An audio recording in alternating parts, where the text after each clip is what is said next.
আসসালামু আলাইকুম রহমতুল্লাহি ওয়া আলহামদুলিল্লাহ ওয়াসসালাতু ওয়াসসালামু আলা রাসূলিল্লাহ ওয়া আলা আলিহি ওয়া আসহাবিহি আজমাইন قال الله تبارك وتعالى في القرآن العظيم أعوذ بالله من الشيطان الرجيم بسم الله الرحمن الرحيم ومما رزقناهم ينفقون وقال تعالى في موضع آخر وأنفقوا مما رزقناكم من قبل أن يأتي أحدكم الموت فيقول رب لولا أخرتني إلى أجل قريب فأصدق وأكن من الصالحين صدق الله المولانا العظيم وصدق رسوله النبي الكريم সুপ্রিয় দর্শক মণ্ডলী, মহান আল্লাহ তাআলার দরবারে লাখো কোটি শুকরিয়া আদায় করছি। রব্বে করিম আমাদেরকে শত নেয়ামত দিয়ে ভরপুর রেখেছেন, হাজারো নেয়ামত দিয়ে ভরপুর রেখেছেন এবং আল্লাহ রব্বে করিম আমাদেরকে সুস্থ রেখেছেন, ভালো রেখেছেন। আল্লাহ তাআলা শুকরিয়া আদায় করছি এবং আজকের এই দিনের এই পড়ন্ত বিকেলে নিউজ 24-এর লাইভ অনুষ্ঠান ইসলাম আমরার সাথে যুক্ত রাখার তৌফিক দান করেছেন, এজন্য শুকরিয়া আদায় করছি আলহামদুলিল্লাহ। সকলে বলি আলহামদুলিল্লাহ। আল্লাহ রাব্বুল কারীম মানুষদেরকে সম্পদ দিয়েছেন এবং এই সম্পদ যারা যথাযথ খাতে ব্যয় করে আল্লাহ তাআলা তাদের প্রশংসা করেছেন, বলেছেন উলাইকা হুমুল মুফলিহুন, তারা হেদায়েতপ্রাপ্ত। এবং অনাথ গরিব মিসকিন যারা, তাদের পাশে দাঁড়ানোর শিক্ষা ইসলাম দিয়েছে এবং এর ফজিলত তাৎপর্য অনেক অনেক বেশি রয়েছে। এই সম্পর্কে আজকে আল্লাহ চাহে তো আমরা আলোচনা করব। আলোচক হিসাবে যিনি আমাদের সাথে আছেন বিশিষ্ট ইসলামী চিন্তাবিদ, মিডিয়া আলোচক, সুবক্তা শেখ মোহাম্মদ হারুন ইসলামাবাদী, খতিব, নবীনগর হাউজিং, কেন্দ্রীয় জামে মসজিদ, মোহাম্মদপুর, ঢাকা। সাথে আছি আমি আমজাদ হুসাইন হেলালি। আসসালামু আলাইকুম। ওয়ালাইকুম আসসালাম রহমতুল্লাহি ওয়া বারাকাতুহু। জি শেখ, কেমন আছেন আপনি? আলহামদুলিল্লাহ, আমি ভালো আছি। আপনি কেমন আছেন? আলহামদুলিল্লাহ, আল্লাহ তাআলা ভালো রেখেছেন। আপনার কাছে আজকে আমরা জানবো যে আপনি জানেন যে গত দুদিন আগে রিমেল যে ভূমিকম্প, যে ঐতিহাসিক বাতাস, বৃষ্টি ইত্যাদি হয়েছে, অনেক মানুষই ক্ষতিগ্রস্ত হয়েছে এবং এই ক্ষতিগ্রস্ত মানুষদের পাশে দাঁড়ানোর শিক্ষা কিন্তু ইসলাম দিয়েছে। অসহায়, অনাথ, গরিব যারা, এখানে এমন লোকও আছে যাদের সম্পদ ছিল কিন্তু পানির কারণে, বৃষ্টির কারণে, বন্যার কারণে সেটা নষ্ট হয়ে গিয়েছে। তো তাদের পাশে দাঁড়ানোর ফজিলত ইসলাম কতটুকু দিয়েছে এবং কর্তব্য কি আমাদের? আলহামদুলিল্লাহ, অত্যন্ত সুন্দর একটি বিষয় আজকে আপনি নির্ধারণ করেছেন, যেটা সময়ের তাকাজা অনুযায়ী।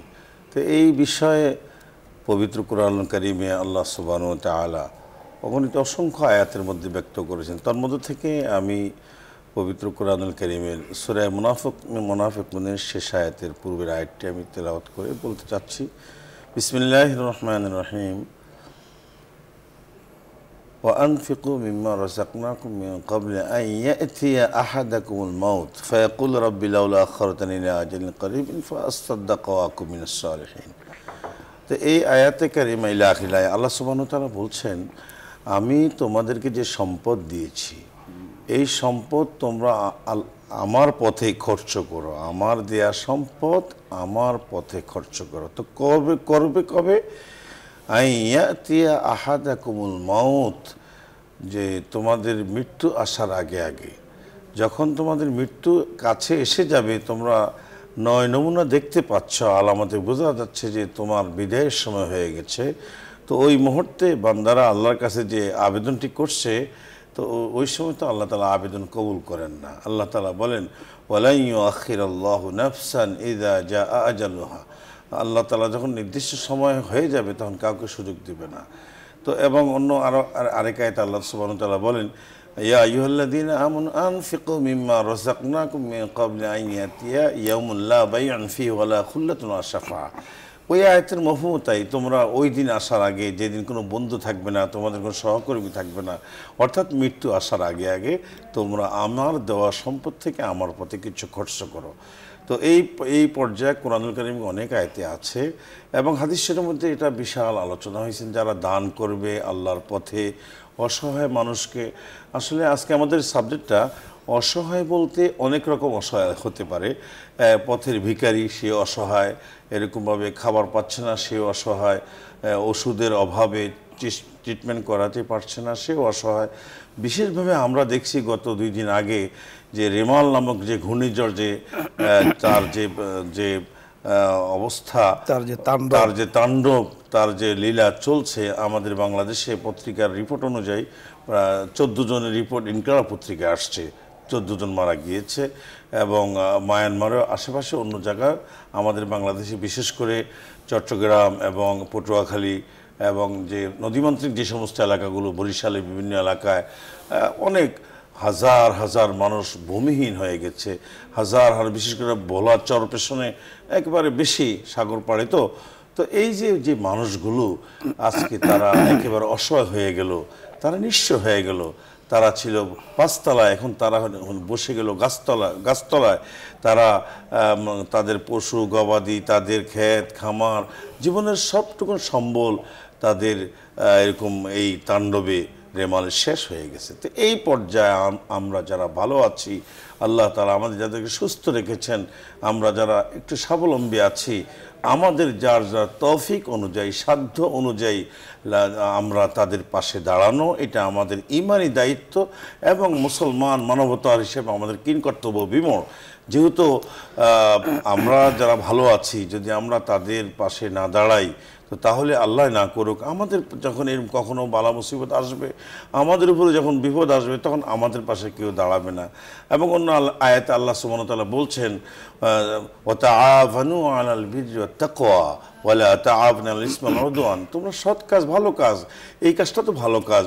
অনাহারের মুখে আহার দেওয়া, বস্ত্রহীনাকে বস্ত্র দেওয়া, এবং আজকে যাদের ঘর ভেঙে গেছে আমার সাধ্য মতো তারা একটু সহযোগিতা করা, সেটা কোরআনুল কারীমে আয়াতে আল্লাহ তাআলা বলছেন যে তুমি একেবারে ঘর পূর্ণ করে দেবে, একটা বাড়ি ভেঙে চুরমার হয়ে সম্পূর্ণ তুমি দেবে তা নয়, যতটুকু তুমি পারবে। আল্লাহ কোরআনের সূরা বাকারায় বলছেন, লা ইউকাল্লিফুল্লাহু নাফসান ইল্লা উসআহা। যার যার সাধ্য মোতাবেক, তৌফিক মোতাবেক তাদের পাশে দাঁড়ানো, তাদেরকে অভয় দেওয়া, তাদেরকে নিজের তৌফিক অনুযায়ী কিছু তাদেরকে হেল্প করা, এটা আমাদের ঈমানি দায়িত্ব। এবং আলহামদুলিল্লাহ আমাদের প্রাইম মিনিস্টার, প্রধানমন্ত্রী, আমি পত্রিকার রিপোর্টে দেখেছি যে তিনি আগামীকাল এই দুস্থ অসহায়দের দেখতে যাবেন। এবং আরও বাংলাদেশের প্রত্যন্ত অঞ্চল থেকে বিভিন্ন সংস্থা এবং বিভিন্ন প্রতিষ্ঠান থেকে বিভিন্ন বিত্তমান ব্যক্তিরা তাদের সাধ্য মোতাবেক তারা সেখানে ওই এলাকাগুলো পদক্ষিত করবে এবং তাদের অবস্থা অবলোকন করে যথার্থ আপনি বলেছেন। ধন্যবাদ আপনাকে। দর্শক মণ্ডলী, আমরা আলোচনা করছিলাম অসহায় মানুষের পাশে দাঁড়ানোর ফজিলত, তাৎপর্য নিয়ে। পবিত্র কোরআনে হাকিম আল্লাহ তাআলা এই বিষয়ের জন্য অনেকগুলো আয়াত নাজিল করে দিয়েছেন। বিশেষ করে সূরাতুদ দুহা আল্লাহ তাআলা আল্লাহ রাসূল সাল্লাল্লাহু আলাইহি সাল্লামকে উদ্দেশ্য করে বলেছেন, ওয়া আম্মা বিনিআমাতি রাব্বিকা ফাহাদ্দিস। আপনাকে আল্লাহ তাআলা যে নেয়ামত দিয়েছেন, আপনি এই নেয়ামতের শুকরিয়া আদায় করুন এবং নেয়ামতের শুকরিয়া আদায় করতে গিয়ে যা যা করা দরকার ফাহাদ্দিস, সেটা আপনি অবলম্বন করুন। রাসূল আকরাম সাল্লাল্লাহু আলাইহি ওয়াসাল্লামের উপরে আয়াত নাজিল করে কিয়ামত পর্যন্ত আগত যারা মুসলিম তাদের জন্য কিন্তু এই আদেশ, এই হুকুম। আল্লাহ পাক যাদেরকে সম্পদ দিয়েছেন তাদের জন্য এই হুকুম, আল্লাহ পাক যাদেরকে নেয়ামত দিয়েছেন তাদের জন্য এই হুকুম। সম্পদ আল্লাহ তাআলা কাউকে বেশি দিয়েছেন, কাউকে কম দিয়েছেন, মানসিকতার ব্যাপার। আপনার আমার যদি মানসিকতা থাকে, অসহায় মানুষদের জন্য যদি আমার হৃদয় কাঁদে, চক্ষু দিয়ে পানি পড়ে, আল্লাহ রব্বে করিম খুব পছন্দ করেন। যেমনটি বুখারী শরীফের মধ্যে ইমাম বুখারী রাহমাতুল্লাহি আলাইহি উল্লেখ করেছেন, আল্লাহ রব্বে করিম হিসাবের ময়দানে ডেকে বলবেন, এক ব্যক্তিকে ডেকে বলবেন যে আমি ক্ষুধার্ত ছিলাম, আমার বিশুদ্ধ পানির প্রয়োজন ছিল, আমার পোশাকের প্রয়োজন ছিল, আমি আশ্রয়হীন ছিলাম, আশ্রয়ের প্রয়োজন ছিল, তুমি আমার সেগুলো পূরণ করনি। সে বলবে, আল্লাহ আপনি তো বেনিয়ার সত্তা, আপনার এগুলোর কোনো দরকার নেই, প্রয়োজন নেই। আল্লাহ তাআলা বলবেন যে আমার অসহায়, সম্বলহীন, অনাথ, গরিব, এতিম যাদের বাসস্থানের ব্যবস্থা ছিল না, তাদের কাছে যদি তুমি যেতে তাহলে তুমি সেখানে আমাকে পাইতে। সুবহানাল্লাহ। আল্লাহ রাব্বে করিমকে পাওয়ার জন্য, আল্লাহ রাব্বে করিমের নৈকট্যতা অর্জন করার জন্য সুবর্ণ সুযোগ আমাদের জন্য। এই জন্য আল্লাহ তাআলা যাদেরকে যেই পরিমাণ দিয়েছেন, সাধ্য অনুযায়ী, স্বাদ অনুযায়ী, ইখলাসের সাথে রেজায় মাওলার জন্য, আল্লাহ পাককে সন্তুষ্ট করার জন্য আমরা একটু হাত খুলে তাদের জন্য দান করি। আল্লাহ রাব্বে করিম ঠিক সূরাতুদ দুহার আগের আয়াতে আল্লাহ তাআলা বলেছেন, ও আম্মাল ইয়াতীমা ফালা তাকহার, এর আগে বলেছেন ও আম্মাস সাইলা ফালা তানহার, আল্লাহ তাআলা কোরআনে কারীমের সূরাতুদ দুহার মধ্যে রাসূল আকরাম সাল্লাল্লাহু আলাইহি সাল্লামের নিয়ামতগুলো বয়ান করেছেন। ওয়াদ-দুহা ওয়াল-লাইলি ইযা সাজা মা ওয়াদ্দাআকা রাব্বুকা ওয়া মা ক্বালা ওয়ালাল আখিরাতু খায়রুল লাকা মিনাল উলা। এখানে আমাদের মনে রাখতে হবে আল্লাহ তাআলা জানিয়ে দিয়েছেন একজন মানুষের জন্য উত্তম ইহজগৎ না পরজগৎ। আল্লাহ তাআলা ঘোষণা দিয়েছেন ইহজগৎ নয় পরজগৎ, ওয়ালাল আখিরাতু খায়রুল লাকা মিনাল উলা, পরজগৎ তার জন্য উত্তম। আর পরজগতে নিয়ামতগুলো পাওয়ার জন্য অবশ্যই অসহায়, অনাথ, গরিব, মিসকিন যারা আছেন তাদের পাশে দাঁড়ানো, এটা ইসলামের শিক্ষা। ইসলাম আমাদেরকে ডেকে বলছে যে তোমরা অসহায়দের পাশে দাঁড়াও। চলুন আল্লাহ তাআলা কোরআনে হাকিমে আমাদেরকে যে হুকুম দিয়েছেন, কোরআনে হাকিমের মাধ্যমে যে নির্দেশনা এসেছে আমরা তা বাস্তবায়ন করি, অসহায় মানুষদের ন্যূনতম প্রয়োজন পূরণ করার নিজের সাধ্য অনুযায়ী চেষ্টা করি। আল্লাহ পাক সেই তৌফিক দান করুন, কথাগুলো বুঝার তৌফিক দান করুন। আলোচ্য বিষয় নিয়ে যদি আপনাদের কারো কোনো প্রশ্ন থাকে, কোনো কিছু বোঝার থাকে, প্রশ্ন করুন, অথবা যে কোনো মাসলা মাসাইল নিয়ে আপনি চাইলে প্রশ্ন করতে পারেন, আমরা চেষ্টা করব কথা বলার জন্য। প্রথমে যিনি আছেন, আসসালামু আলাইকুম রাহমাতুল্লাহ। ওয়া আলাইকুম সালাম ওয়া রাহমাতুল্লাহি ওয়া বারাকাতুহু। হুজুর, আমি ধর্মপাড়া সুনামগঞ্জ থেকে ইবুল বলছিলাম। জি জি, আপনি প্রশ্ন করুন। হুজুর, কুরবানি কাদের কুরবানি করা ওয়াজিব? কোন কোন ব্যক্তিরা কুরবানি কয়দিন করা যায় হুজুর, কোন কোন দিন? আর ঈদের জামাতের আগে কি কুরবানি করা জায়েজ হবে? জায়েজ আছে?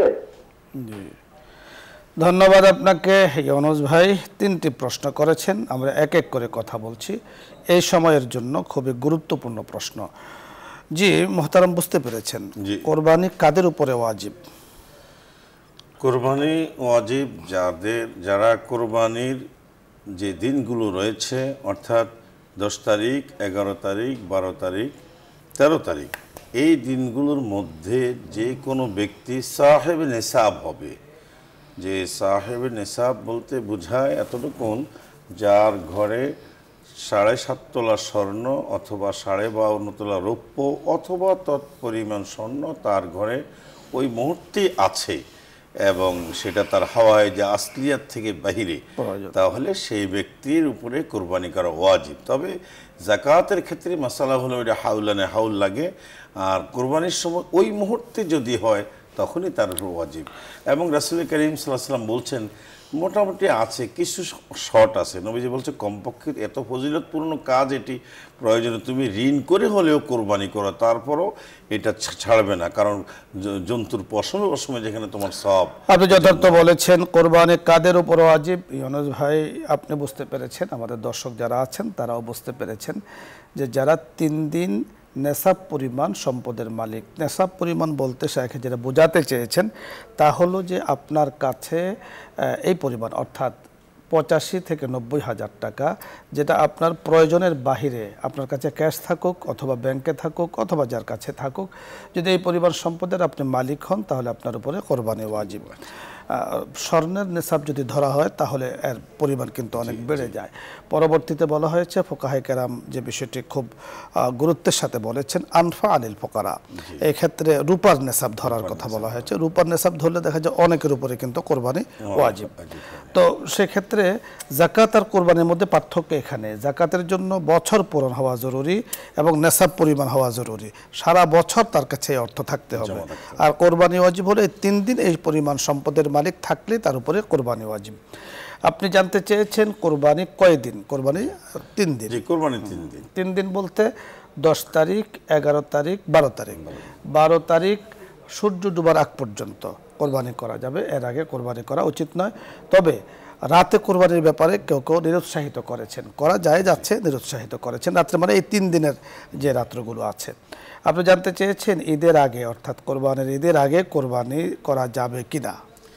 এই বিষয়ে অত্যন্ত গুরুত্বপূর্ণ একটি কথা বলছেন যে নবী সাল্লাল্লাহু আলাইহি ওয়াসাল্লামের সময় এরকম একটা ঘটনা ঘটছেও, কেউ কেউ এরকম ঈদের নামাজের আগেই কোরবানি করে ফেলছিলেন। তখন আল্লাহ তাআলা সূরা হুজুরাত নাযিল করছেন, ইয়া আইয়ুহান, আল্লাহ পাক এখানে বলছেন, ইয়া আইয়ুহাল্লাযিনা আমানু লা তুকদ্দিমু বাইনা ইয়াদাইল্লাহি ওয়া রাসূল, যে তোমরা আল্লাহ এবং রসুলের পূর্বে যেও না। এইখানে এরা ব্যাখ্যা এটা বলছেন যে কিছু কিছু লোকে নামাজের আগে কোরবানি করে ফেলছেন। তো এখন আমাদের আহলে সুন্নাত জামাতের আকীদা এবং সারা পৃথিবীর সমস্ত ফোকাহে ঐক্যমত পোষণ করেছেন, নামাজের আগে এই কোরবানি হবে না, নামাজ হবে আগে যে ব্যক্তি কোরবানিদাতা তারপরেই কোরবানি করবে। অর্থাৎ এখানে একটু যদি আমরা বিশ্লেষণ করি, সব জায়গাতে নামাজ একই টাইমে আদায় করা হয় না। আপনি যে মহল্লায় বাস করেন সেই মহল্লায় নামাজ হয়তো বা 7টায় হতে পারে, 7:30টায় হতে পারে। আপনার মহল্লার নামাজের পরে আপনি কোরবানি করবেন। তার মানে বোঝা গেল যে আমার মহল্লার নামাজের আগে কোরবানি করা, আমি যদি নামাজ না পড়ি তাহলে কোরবানি করা কিন্তু মানে যাবে না।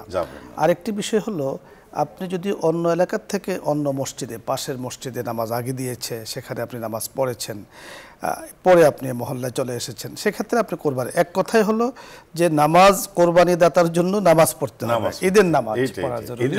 ঈদের নামাজ পড়ে আপনি কোরবানি করবেন। তাহলে আপনি এক কথায় যদি বুঝে নেন যে ঈদের নামাজ পড়ার আগে যিনি কোরবানি দাতা তার জন্য কোরবানি সহি নয়।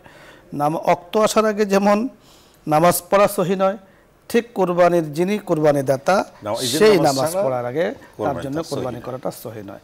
এখন আরেকটি বিষয় স্বাভাবিকভাবে আসে যে তাহলে কি কোরবানির দিন, অর্থাৎ ধরুন 10 তারিখে 10 জিলহজ কোরবানি, সেই দিন রাত্রে কি কিছু গরু জবাই করা যাবে কিনা? কোরবানির নিয়তে করা যাবে না, বাট আপনি এমনি নর্মাল আপনি করতে পারেন। আপনার ঘরের জন্য, প্রয়োজনের জন্য, মেহমান আসছে, আপনি হাঁস জবাই করতে চান, মুরগি জবাই করতে চান, ভালো কিছু আপনি করতে চান, সেটার আপ্যায়নের সুযোগ আছে। কিন্তু কোরবানি যাকে বলা হয় সেটা কোরবানির নামাজের পরেই। আমরা পরবর্তী দর্শকের কথা শুনবো। জি, আসসালামু আলাইকুম ওয়া রাহমাতুল্লাহ। ওয়ালাইকুম আসসালাম।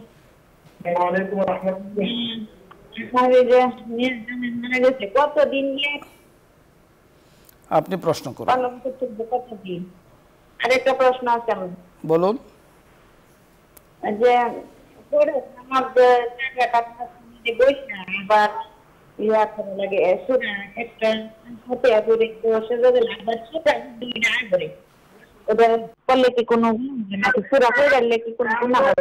করে ভলিউম একেবারে কমিয়ে এই প্রশ্ন আরেকবার বলুন।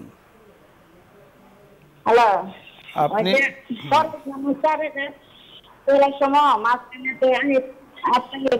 বসে করে আমার পরে যে চূড়া তো নাই, তাহলে চূড়া যদি মুখ যাইছে করে। বুঝতে পেরেছি, ধন্যবাদ আপনাকে। আমরা কথা বলছি, আপনি বুঝতে পেরেছেন। অর্থাৎ ফরজ নামাজের শেষ 2 রাকাতে সূরা ফাতিহার পরে সূরা নেই। তো কোনো কারণে যদি কেউ সূরা মিলিয়ে ফেলেন বা কিছু অংশ পড়ে ফেলেন, সেক্ষেত্রে নামাজের কি হুকুম হবে? নামাজ হয়ে যাবে, কোনো সমস্যা নেই। সতর্ক থাকা, সূরাতুল ফাতিহা পরিমাণ দাঁড়ানো। তো আপনি যখন সূরা ফাতিহা পরিমাণ দাঁড়িয়ে আছেন তখন সূরা ফাতিহা আপনি পড়বেন। সেক্ষেত্রে যদি কোনো কারণে আপনি অন্য কোনো সূরার 1 আয়াত বা 2 আয়াত মিলিয়ে ফেলেন, এতে নামাজের কোনো সমস্যা নেই। আপনি ওয়াজিবও তরক করেননি, সেক্ষেত্রে আপনার নামাজ হয়ে যাবে। তবে সাবধান থাকতে হবে যেন শরীয়তের যে বিধান যেভাবে আছে সেটা যেন ওইভাবেই থাকে। পরবর্তী দর্শকের কথা শুনবো। আসসালামু আলাইকুম ওয়া রাহমাতুল্লাহ।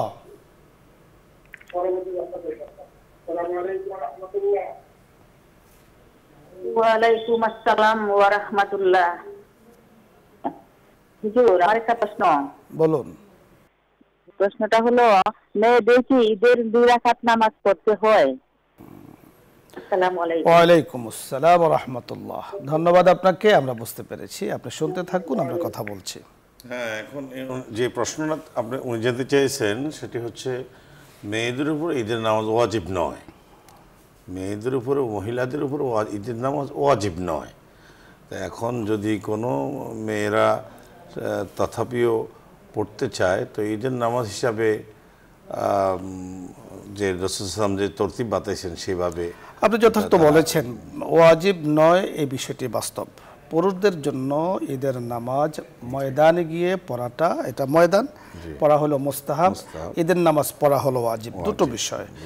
ঈদের জন্য মাঠ নির্বাচন করা, মাঠে নামাজ পড়াটা হলো মুস্তাহাব, যার কারণে আমাদের দেশের বিভিন্ন অঞ্চলে ঈদগাহ রয়েছে। দ্বিতীয়ত বিষয় হলো ময়দানে পুরুষদের জন্য নামাজ পড়া, নামাজটা হলো ওয়াজিব। ময়দান যদি না থাকে তাহলে ঘরে নামাজ পড়বে। দুটো বিষয় আমাদের ঘরে বলতে, দুঃখিত, মসজিদে নামাজ পড়বে।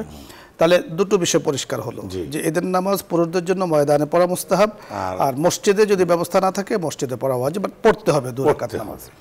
মহিলাদের জন্য নামাজটি যে 6টি শর্ত আছে মহিলাদের জন্য, মসজিদে অথবা মাঠে নামাজ পড়ার জন্য 6টি শর্ত এট এ টাইম পাওয়া যেতে হবে। যদি সেই শর্তগুলো পাওয়া যায়, রাস্তার নিরাপত্তা, ব্যক্তির নিরাপত্তা, পর্দার নিরাপত্তা, যেখানে যাচ্ছেন সেখানে নিরাপত্তা, সকল কিছু যদি ঠিক থাকে তাহলে আপনি ময়দানে গিয়ে নামাজে শরিক হতে পারেন। এই ছাড়া যদি ব্যবস্থাপনা না থাকে, আপনি ঘরে থাকুন এবং ঘরে যিনি আছেন, যে পুরুষ আছেন, সেই পুরুষের জন্য আপনি ব্যবস্থাপনা করে দিচ্ছেন। তো উনি ময়দানে গিয়ে সুন্দর করে গিয়ে তাকবীর বলতে বলতে গিয়ে 2 রাকাত নামাজ পড়ে যে সওয়াব পাবেন, আপনি ওনাকে ব্যবস্থাপনা করে দিয়েছেন, সেই সওয়াব পেয়ে যাবেন।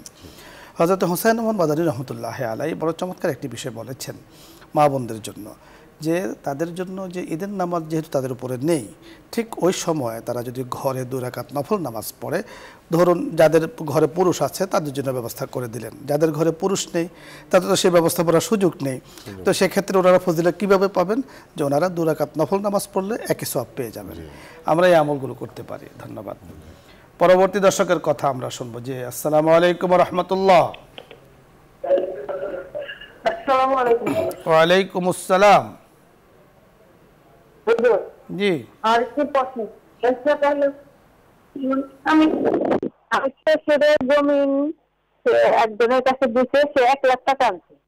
এখন 1 লাখ টাকা আইলে 1 বছর সে তার খাওয়া দেয় জমিতে। এখন এটা কি ঠিক আছে? ধন্যবাদ আপনাকে। আমরা বুঝতে পেরেছি এটা ঠিক নেই। এক কথাই হলো এই পদ্ধতি ঠিক নয়। ঠিক পদ্ধতি কোনটি সে বুঝতে পেরেছেন। তা হলো 1 লক্ষ টাকা একজন থেকে নিয়েছেন, বিনিময়ে জমিন দিয়েছেন।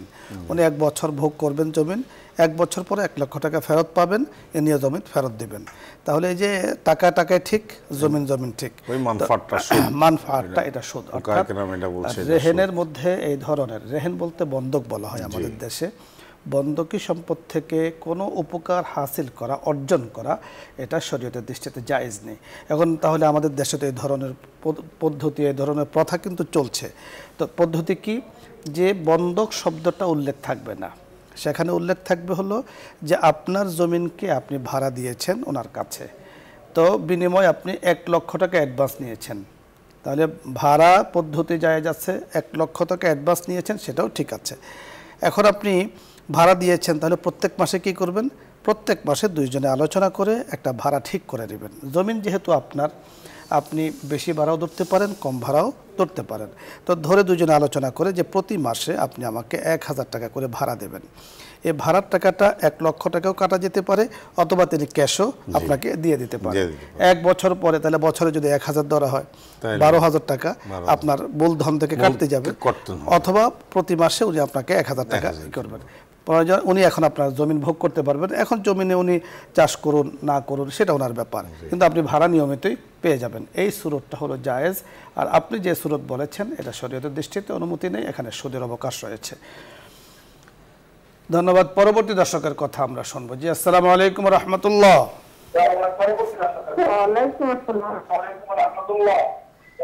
ভালো আছেন? জি আলহামদুলিল্লাহ। টিভির ভলিউম কমিয়ে নেই, এরপরে কথা বলি।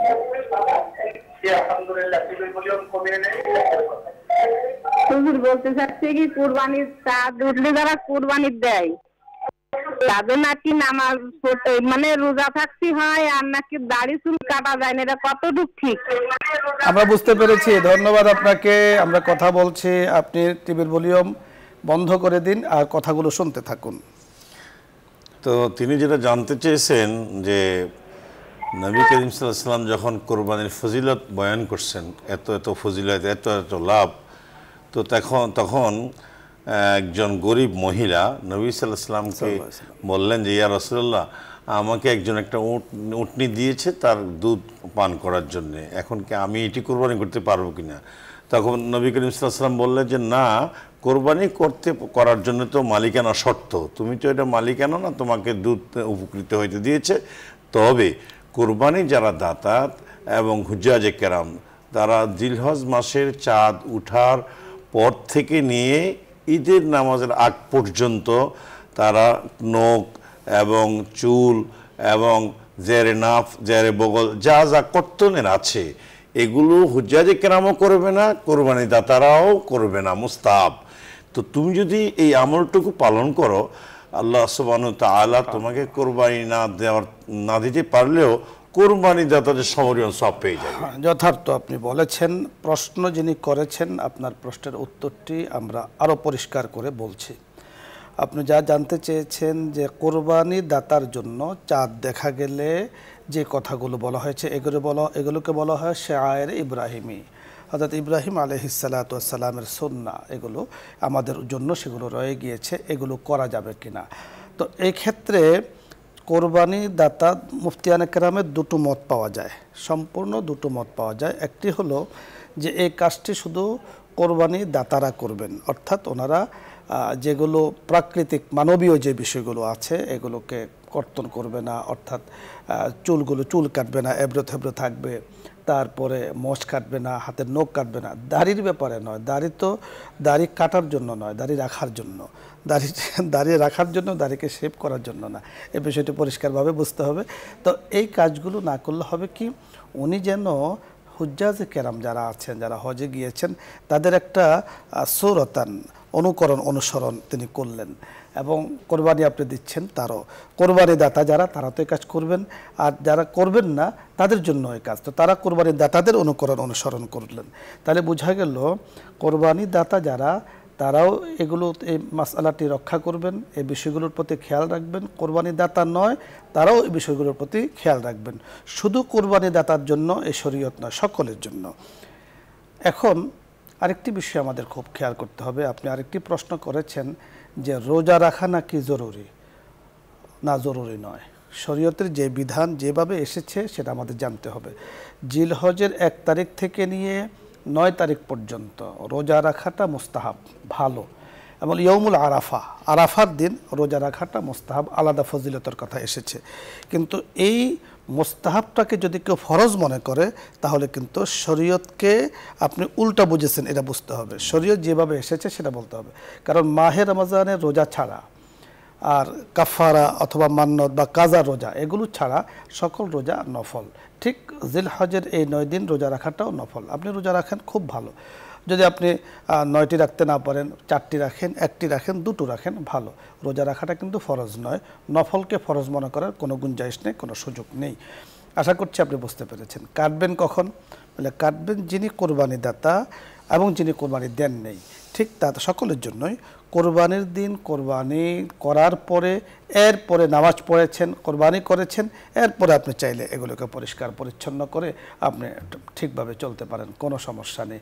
এজন্য সহজ যেই পদ্ধতি তা হলো যে জিলহজ মাস আসার আগে, অর্থাৎ জিলকদ মাসের 27-28 তারিখেই মোষ ইত্যাদি এগুলোকে নখ টোক কেটে রাখলে আর এগুলো খুব একটা বড় হয় না। আশা করছি আমরা বুঝতে পেরেছি। পরবর্তী দর্শকের কথা শুনবো। জি, আসসালামু আলাইকুম ওয়া রাহমাতুল্লাহ। আসসালামু আলাইকুম। ওয়া আলাইকুম আসসালাম ওয়া রাহমাতুল্লাহ। হুজুর ভালো আছেন? জি আলহামদুলিল্লাহ। হুজুর আমার চারটি প্রশ্ন। টিভির ভলিউম কমিয়ে এরপরে প্রশ্ন বলুন। আচ্ছা ঠিক আছে হুজুর আমার চারটি প্রশ্ন। এখন 1 নম্বর প্রশ্ন হলো, তাহাজ্জুদের নামাজ কি নফল নাকি সুন্নত? নিয়তটা একটু কষ্ট করে বলে দিবেন হুজুর। 2 নম্বর প্রশ্ন হলো, নামাজ ভুলে গেলে নামাজ শেষ করে কি সালাম ফিরে কি মুনাফাত করে কি সুসংবাদ দিব? 3 নম্বর প্রশ্ন, নামাজ পড়ার সময় আমার অনেক সময় ঘুমে ধরে কেন? এটা কি আমার কোনো রোগের কারণ নাকি শয়তানের ধোঁকা? আমার থাইরয়েড আছে কিন্তু বসে নামাজ পড়ি নাকি সেটা সমস্যা? 4 নম্বর প্রশ্ন হলো, সারা জীবনের কাজা নামাজ প্রতি ওয়াক্তের পর পড়বো নাকি নামাজ শেষ করে আগে পড়বো নাকি পরে পড়বো?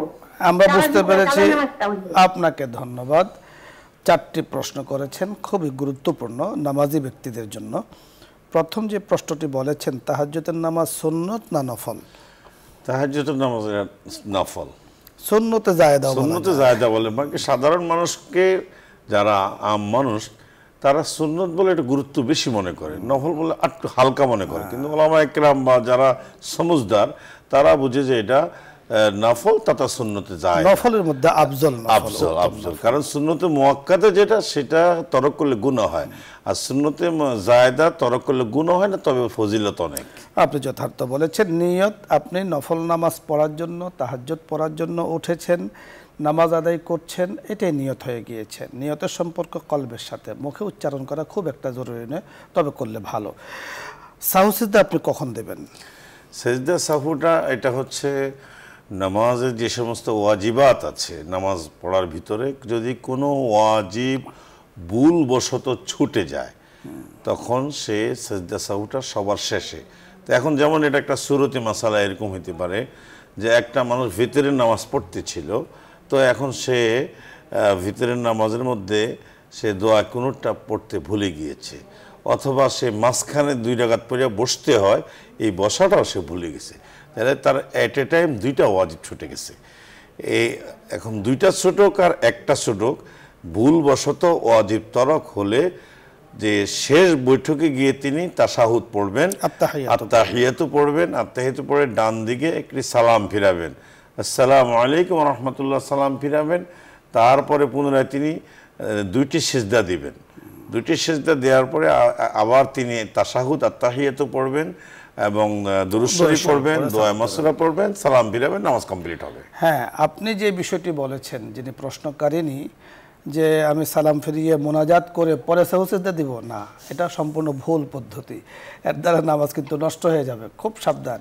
আপনি হুজুরের যে পদ্ধতি বলেছেন, আত্তাহিয়াতু পড়বেন, সালাম ফিরিয়ে 2টো সিজদা দিয়ে আবার আত্তাহিয়াতু পড়ে দুরূদ শরীফ পড়ে দোয়া মাসুরা পড়ে নামাজ শেষ করবেন। ধন্যবাদ। আপনার নামাজের মধ্যে ভুল হয় কেন, এটা আপনাকেই নির্বাচন করতে হবে, আপনাকেই বের করতে হবে নামাজের মধ্যে কেন ভুল হয়। তবে মুফতিয়ানে কেরাম একটা সূরত বলেছেন যে কারো যদি অজুতে সমস্যা হয়, মানে অর্থাৎ আপনি অজু করতে গিয়েছেন, কোনো ফসমের জায়গা শুকনা ছিল অথবা কোনো জায়গাতে সমস্যা হয়েছে, এর প্রভাব কিন্তু নামাজে পড়ে, এবং মুসল্লিদের অজুর সমস্যার কারণে অনেক সময় সেই প্রভাব কিন্তু ইমামের উপরে পড়ে।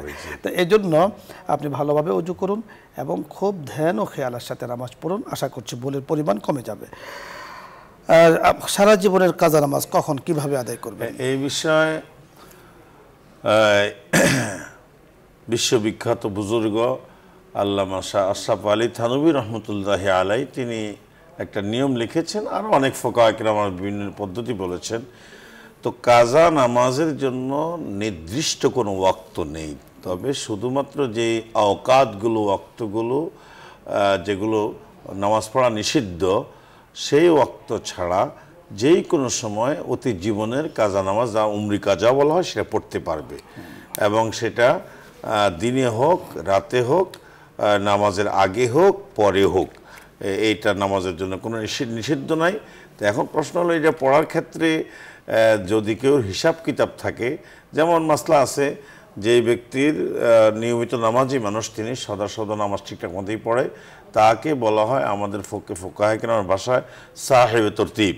তো তার জন্য সিরিয়াল মেনটেন করা। আর যেনার নামাজের কোনো উপস্থিত নাই, কখনো পড়ে কখনো ছাড়ে, তো এই ব্যক্তির কাজা শুধু নিষিদ্ধ টাইম না হলে, যেমন নিষিদ্ধ টাইম বলতে 3টার সময়তে নামাজ পড়া বিলকুল হারাম, যেই কোনো নামাজ, এটা সকলে এটার মধ্যে মোত্তাফাক ঐক্যমত আছেন।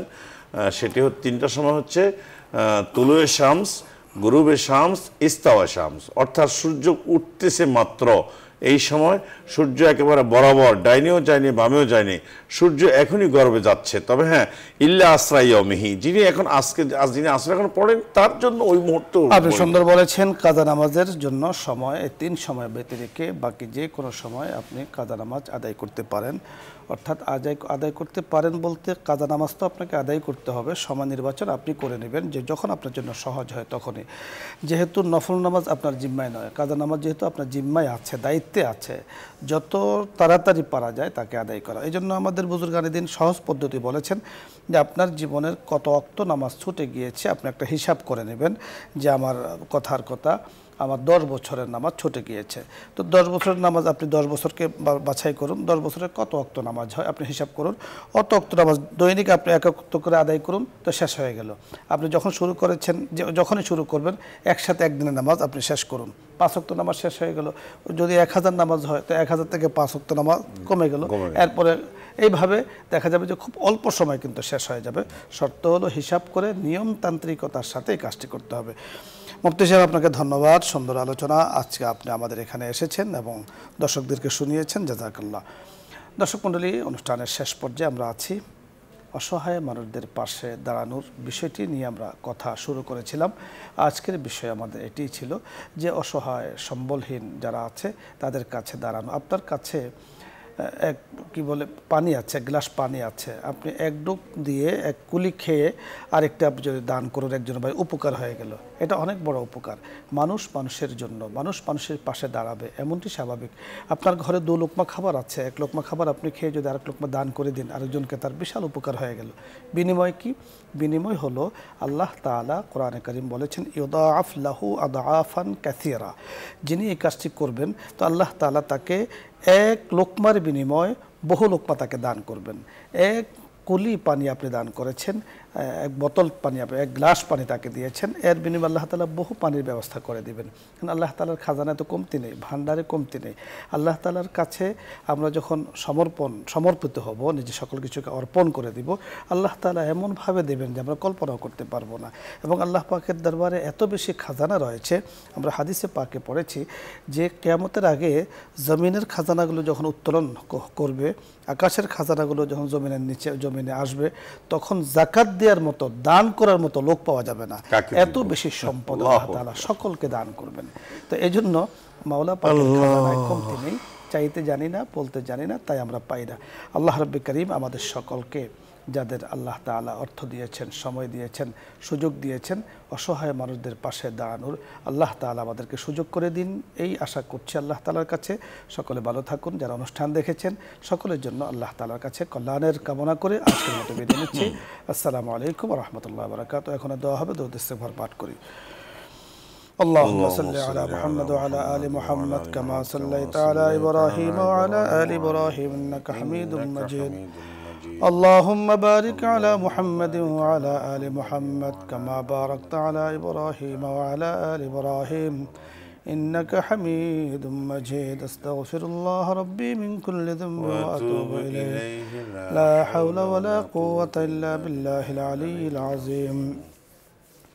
الحمد لله رب العالمين والعاقبة للمتقين وعلى آله وأصحابه أجمعين.